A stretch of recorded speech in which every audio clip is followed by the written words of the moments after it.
Good day, all. I'm Ma, And I'm Pa. and welcome to our channel. Well, what do you have for us today, baby? Well, hun, today we have a pretty sad one. Great. You're going to make me cry. Aw, well, you are Mr. Sensitive. Am I the AH for disowning my adoptive son since he chose his people over us? Wait. What do you think the OP means by his people?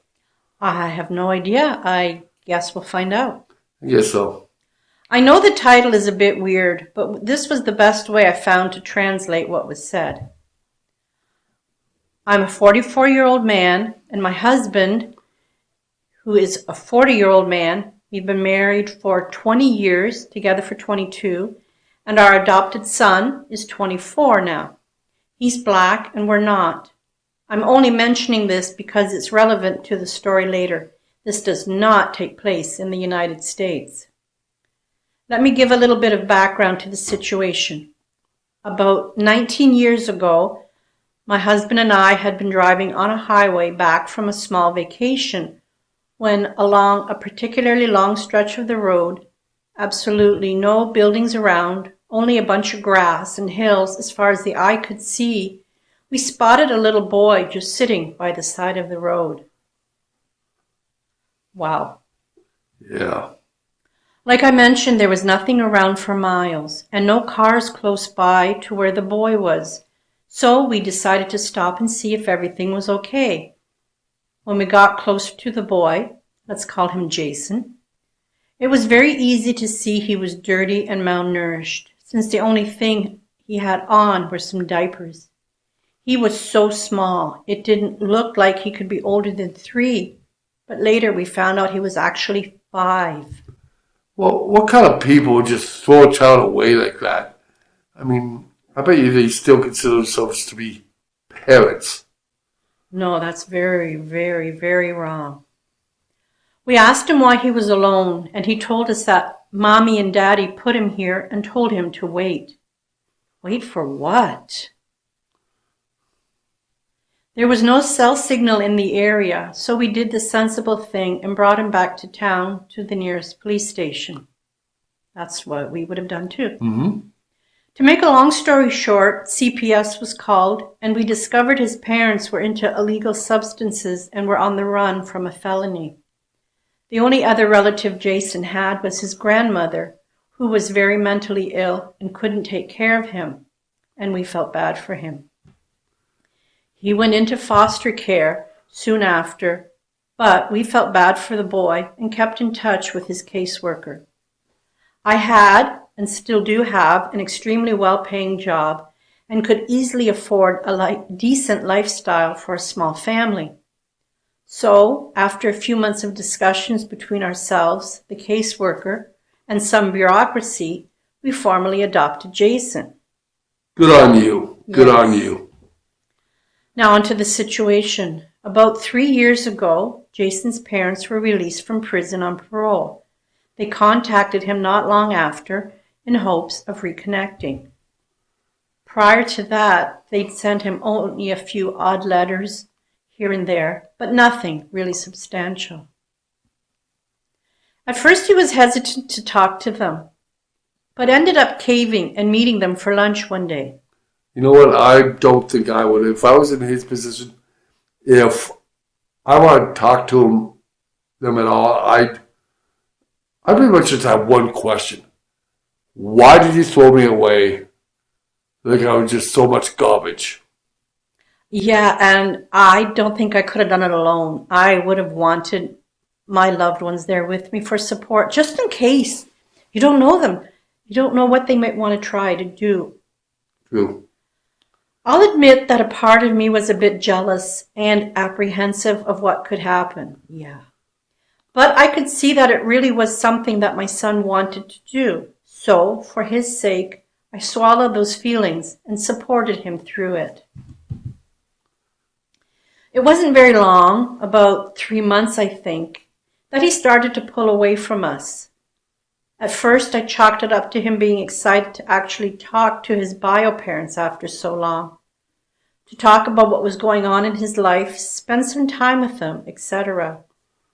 It started to bother me, though, when he'd cancel plans with us last minute because Mom had an emergency, or Dad really needs me to help him with something today, or whatever other excuse he could come up with. He used to come over to our house at least once a week, call every day or so, but now we were lucky if he even came over once a month. Again, I thought this was just temporary, that he was just excited, and soon enough he'd start spending some time with us again. We were overjoyed when he invited us over to dinner one night. It was supposed to be a family gathering, us and his bio parents and his wife, who was his girlfriend at the time. I wasn't exactly keen on meeting the people that had left my son for dead on the side of the road, but decided to give them the benefit of the doubt. Yeah, I'd hesitate to meet them too. Thinking maybe they'd atoned and changed. Besides, he's our son and we love him. We had to at least try. Yes. To say the dinner was a disaster is an understatement. His bio mom was extremely rude to me and my husband the entire night, making passive-aggressive, homophobic, and racist remarks every chance she got.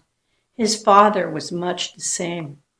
Gee, it looks like spending the last 19 years in prison really hasn't improved their disposition at all. Mm-mm. It all came to a head when she straight up called us the F word and threw a glass at my husband. A screaming match followed, and we left soon after. I don't get it. I'm sorry for interrupting. I hope this isn't too much of a rant. But these two people should be dropping down on their knees and thanking you guys. If not for you, their son would have expired on the side of the road. You said there was no other cars around. It was you or no one. Mm-hmm. That's right. The next day, Jason apologized profusely and promised they'd never do something like this again. I told him neither me or my husband wanted to have anything to do with them and would appreciate if he understood that. He seemed to, but continued to pull away over the next few months. And that leads to what happened last week. Jason proposed to his girlfriend about 9 months back and has been preparing for the wedding ever since. Of course, we were overjoyed for him. But a few months went by and no invitation came. Every time we asked Jason, he would say they hadn't been sent out yet and would change the subject. Well, last week my husband saw a Twitter post from one of Jason's friends, his groomsmen, that went a few weeks back with the invitations in hand. We confronted Jason about it the next time he came over, only for him to drop the bomb on us that we had not been invited. We asked why, and he said his parents didn't want us there and wouldn't come if we did. I was absolutely furious. I asked him how could he choose those pieces of garbage over us? Why were they so important? What did we do to deserve this kind of treatment? His answer? They understand me better. They're my people. That's BS. Unless you're people, dudes that enjoy illegal substances, they're not your people. And as far as I'm concerned, they're not even your parents. Mm-hmm. The two that you're kicking to the side, now they are your parents. They did everything a parent should. And what your bio parents do? Nothing. No, you don't have to be biological to be loved by someone. And simply because you're biological doesn't mean you need to be committed to them. Yeah, it definitely takes more than blood to make a family. At this point, my husband was crying, asked how could he do this. I've only ever been truly angry a few times in my life, and this moment managed to top all of them. I threw him out right then and there and told him to never come back, that he wasn't our son anymore. I spent the rest of the day hugging my husband and trying to calm him down. Wow, that must have been rough. Yeah. The next day I canceled everything we'd paid for the wedding.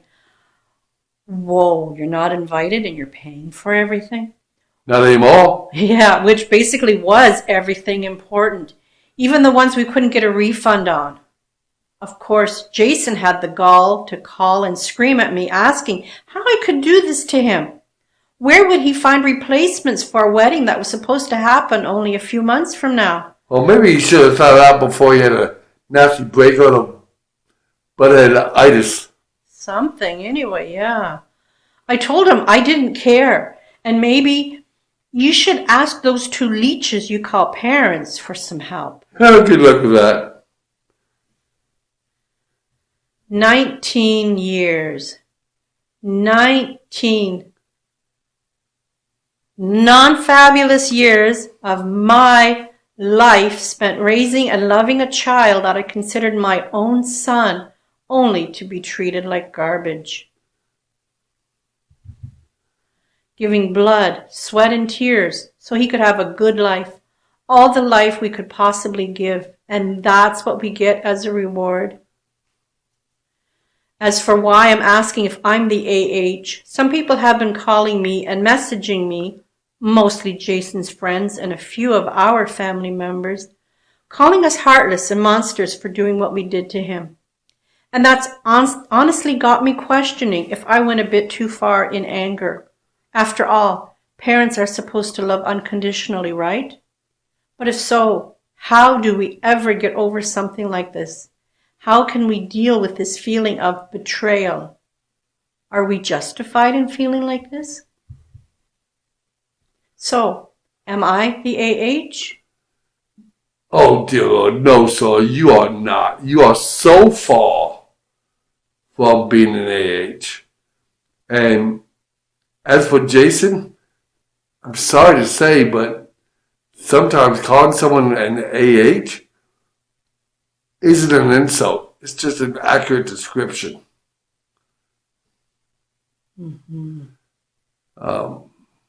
We are real sorry that you're going through this.